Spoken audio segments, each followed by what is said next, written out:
ప్లీజ్ అన్న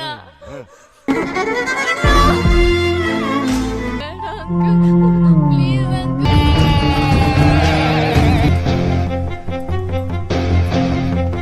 ನಾನ್ ಹೇಳಿದ್ ನಿನಗಲ್ಲ.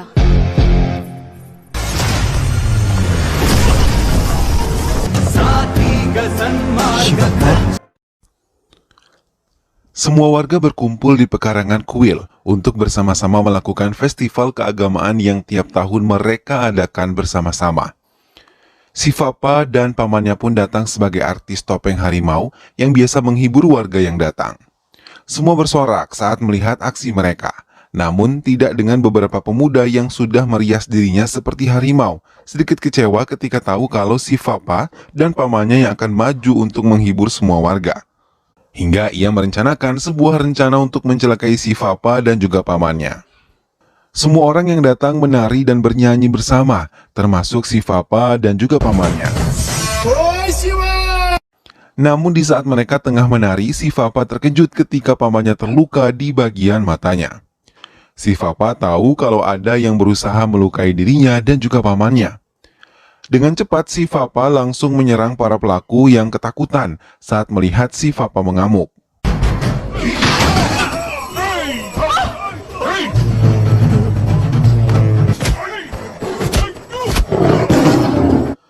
Paman si Fapa langsung dibawa ke rumah sakit untuk bisa diselamatkan.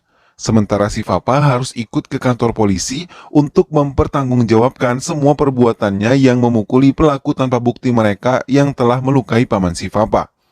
Kasus si Fapa mulai disidangkan, dan si Fapa harus mempertanggungjawabkan perbuatannya, termasuk kejahatan IPC 302, kasus pemukulan secara brutal hingga si Fapa dihukum kurungan penjara selama 15 bulan.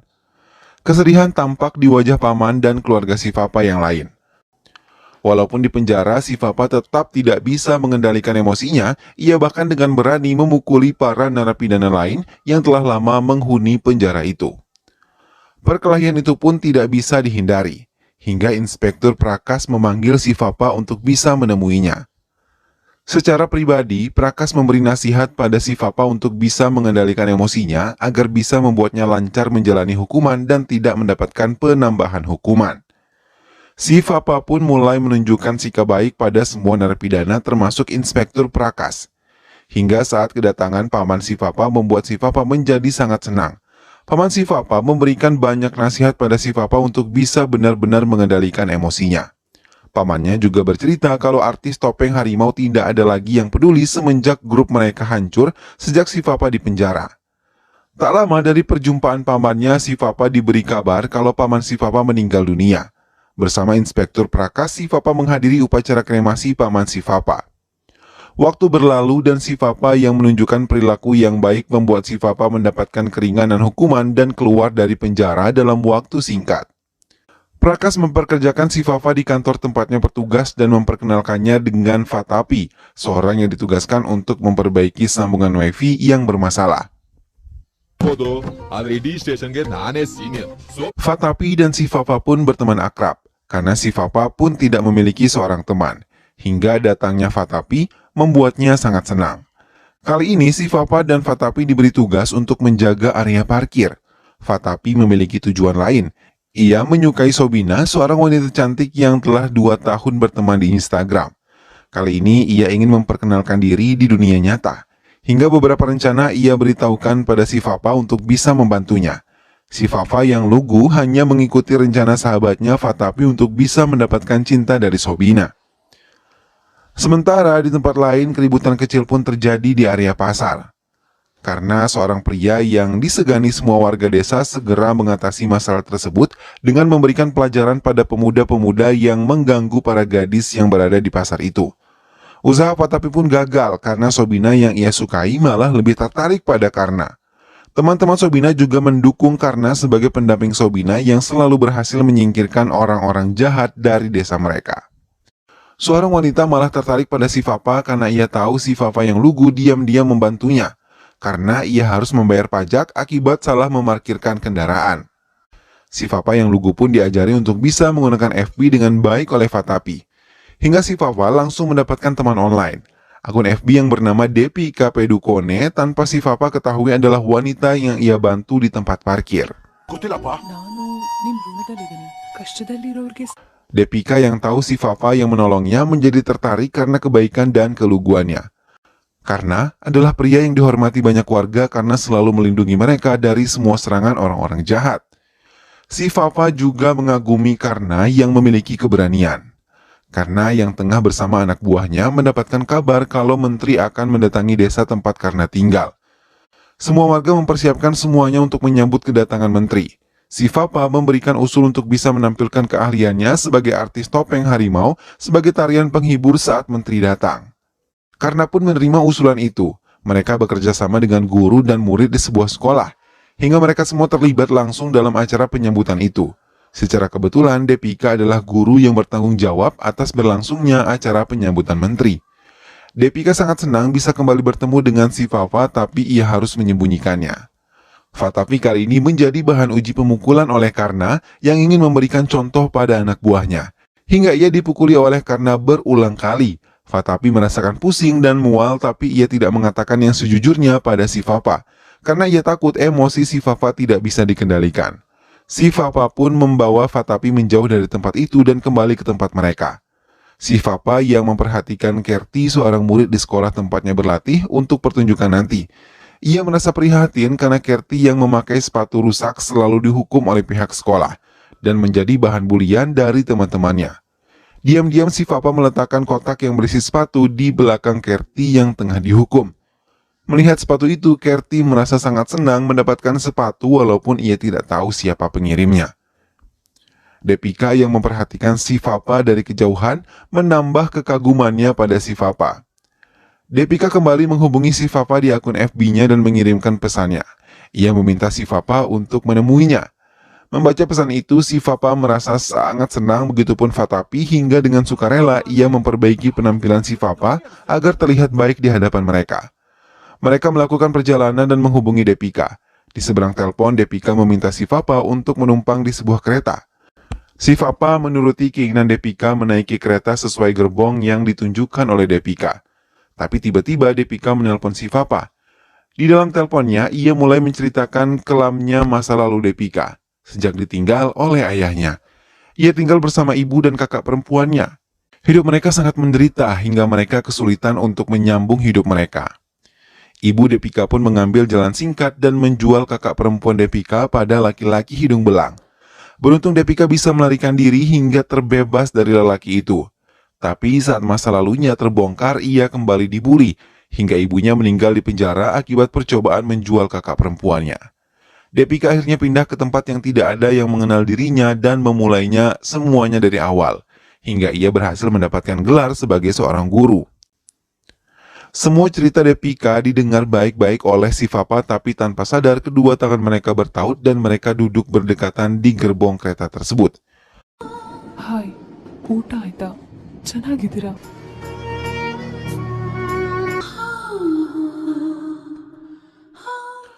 Menteri akhirnya datang dan pengawalan pun diperketat. Karena datang untuk menyambutnya, namun menteri tidak langsung menempati tempat duduk yang telah disiapkan. Ia memilih untuk ke kamar kecil terlebih dahulu. Fatapi mulai memantapkan diri untuk mengatakan pada Karna, ia adalah teman online Sobina dan bukanlah Karna. Tapi tiba-tiba semua anak buah Karna datang dan memukulinya dan tidak memberikan kesempatan pada Fatapi untuk mengatakan hal yang sebenarnya dan mengusirnya jauh dari Karna. Kerti dengan sangat gembira mengganti kostum yang akan digunakan saat pentas. Namun tanpa ia sadari, menteri yang berada di belakang ruangannya malah mengintipnya dan tiba-tiba menteri terjatuh. Kerti sama sekali tidak ada rasa curiga, malah sangat senang bisa berjumpa dengan menteri secara langsung. Namun menteri malah melecehkannya dan membuat Kerti menjerit. Saat bersamaan Karna muncul dan mengangkat kursi untuk dihantamkan kepada pelaku pelecehan Kerti. Dengan ketakutan, menteri memohon untuk tidak memukulinya, bahkan ia juga menjanjikan akan menjadikan Karna MLA di pemilihan tahun depan. Perlahan ia meninggalkan tempat tersebut dan membiarkan menteri merusak Kerti. Depika yang curiga melihat ruangan ganti menjadi gelap, menerobos masuk dan menolong Kerti dari menteri. Tapi menteri malah menamparnya dan tak lama anak buah menteri datang malah menyalahkan Depika karena dianggap tidak sopan. Si Papa terkejut ketika melihat Devika menangis dan mengalami luka memar di area wajahnya. Devika hanya bisa terdiam, tapi dari raut wajahnya ia menggambarkan sebuah kesulitan. Si Papa langsung memukuli anak buah menteri bertubi-tubi, sementara menteri sendiri mengalihkan semuanya dan memberikan pidatonya untuk bisa didengar oleh warga yang telah menunggunya.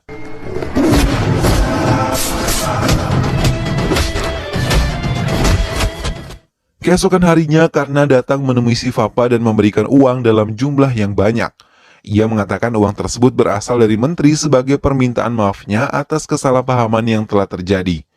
Uang tersebut digunakan oleh si Papa untuk membelikan beberapa hadiah pada semua sahabat-sahabatnya dan murid-murid sekolah yang gagal tampil akibat keributan semalam.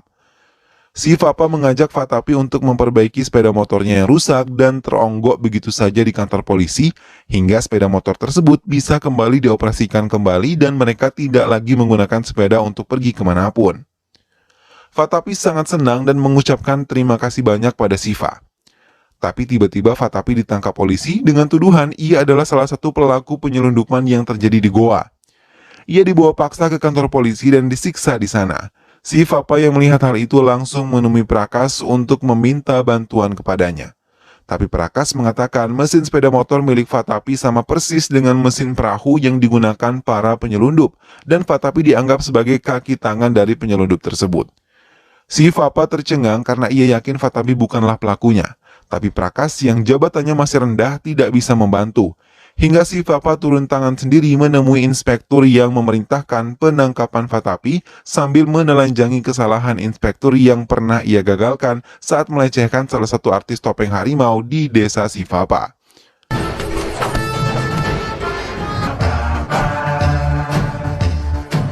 Mau tidak mau, inspektur tersebut melepaskan Fatapi dan tidak ingin kembali berurusan dengan si Papa. Si Papa mendatangi Kerti untuk memberikan hadiahnya, tapi seperti biasa, ia selalu bersembunyi dan melihat reaksi bahagia Kerti dari jauh. Kerti sangat bahagia mendapat satu kotak gelang cantik dari pemberi misterius, tapi kebahagiaannya mendadak berubah menjadi ketakutan ketika melihat Karna mendatanginya. Si Papa merasa bingung melihat Kerti yang ketakutan, bahkan kotak gelang pemberiannya terjatuh dan hancur. Saat Karna pergi, Kerti terjatuh dan tubuhnya hampir menghantam batu yang ada di belakangnya. Dengan cepat si Papa menolongnya, tapi Kerti berlari menjauh. Dia sangat ketakutan bertemu dengan lelaki. Si Papa memohon agar Kerti jujur kepadanya untuk bisa menceritakan semuanya. Dengan menangis, Kerti menceritakan semua yang telah terjadi. Paano banget? Si Papa menerobos semua anak buah Karna yang menghalanginya, tapi saat Karna datang, ia hanya terdiam sambil menahan emosinya agar tidak meluap. Karna yang merasa marah terdiam dengan tatapan penuh arti dari si Papa. Si Papa mengadukan apa yang terjadi pada Kerti untuk meminta bantuan kepada Prakas. Tapi Prakas yang tahu orang-orang di belakang Karna memilih untuk diam dan beralasan kalau si Papa harus memiliki barang bukti yang cukup untuk bisa menuduhkan semua yang melakukan kejahatan. Si Papa kecewa dengan apa yang didengar dari Prakas hingga ia pergi meninggalkan Prakas. Kerti yang merasa hidupnya sudah tidak berguna, memilih untuk mengakhiri hidupnya dengan meminum racun hingga ibunya yang mengetahui hal itu langsung membawanya ke rumah sakit. Beruntung, Kerti masih bisa diselamatkan. Si Papa yang mengetahui Fatapi sakit berlari menuju apotek untuk memberikannya obat, tapi lagi-lagi polisi-polisi anak buah Karna mencoba menangkap Fatapi agar Sobina tidak mengetahui kebenaran tentang Fatapi adalah pria yang selama ini ia cari-cari. Si Papa datang di saat yang tepat dan menyelamatkan mereka, tidak peduli dikejar oleh anak buah Karna. Fatapi menggunakan kesempatan itu untuk membuktikan pada Sobina kalau ia adalah pria yang ada di Instagram, dan pembuktian itu berhasil membuat Sobina langsung menjauhi Karna. I'll call you back. Kali ini Kerti dibawa oleh keluarganya untuk berdoa di sungai bersama pendeta. Si Papa dan Fatapi yang kebetulan berada di sana melihat Kerti mandi di sungai. Si Papa terus mengawasi Kerti, ia takut kalau Kerti akan bunuh diri lagi. Tapi Fatapi mencoba meyakini kalau Kerti dijaga oleh pendeta dan keluarganya. Si Papa pun menjauh, tapi ketakutan si Papa pun terbukti setelah si Papa tidak lagi mengawasi Kerti, ia langsung menenggelamkan dirinya ke sungai. Dengan cepat si Papa menolongnya, tapi arus deras sungai tidak bisa membuat si Papa menyelamatkan Kerti. Hingga akhirnya ia pun meninggal dunia. Semua merasa terpukul, dan karena datang pura-pura berduka, tapi di balik itu ia merasa sangat senang karena saksi kejahatannya telah tiada. Depika yang baru saja mengetahui kematian Kerti langsung mengungkapkan kebenaran. Ia yang menolong Kerti dari pelecehan yang dilakukan oleh menteri juga mendapatkan pelecehan saat Kerti telah pergi menjauh. Menteri itu adalah orang yang telah membeli kakak perempuannya dan merenggut kehormatan kakak perempuannya untuk pertama kali. Depika berjanji akan melaporkan semua kejahatan menteri juga karena Prakas mulai terbuka hatinya untuk menolong Fatapi yang sengaja dijebak oleh Karna atas kasus yang tidak pernah ia lakukan. Prakas mendatangi Karna yang tengah bersiap-siap berkampanye. Tapi Karna yang memiliki kekuasaan mengancam akan menghabisi Prakas.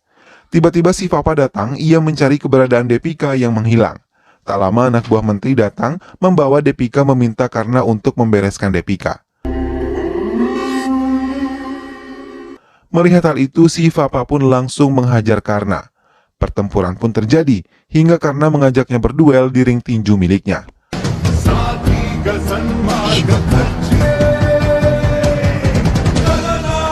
Mereka berkelahi namun berulang kali Karna jatuh dan mengalami banyak luka di tubuhnya.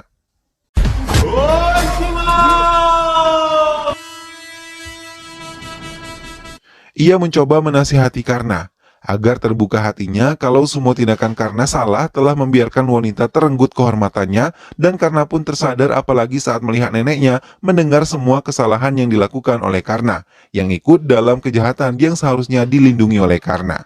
Tapi tanpa mengetahui kesalahan Karna, kakak perempuan Karna malah menikam si Fapa hingga banyak mengeluarkan darah.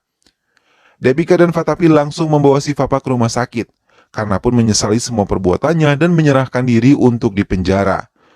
Saat si Fapa dan Fatapi datang bersama Depika, Karna menjelaskan bahwa ia telah menyesal dan dirinya telah menghabisi langsung menteri agar rasa bersalah tidak lagi menghantui dirinya. Dan film pun selesai. Nah sahabat, itulah tadi alur cerita dari film yang berjudul Bairage.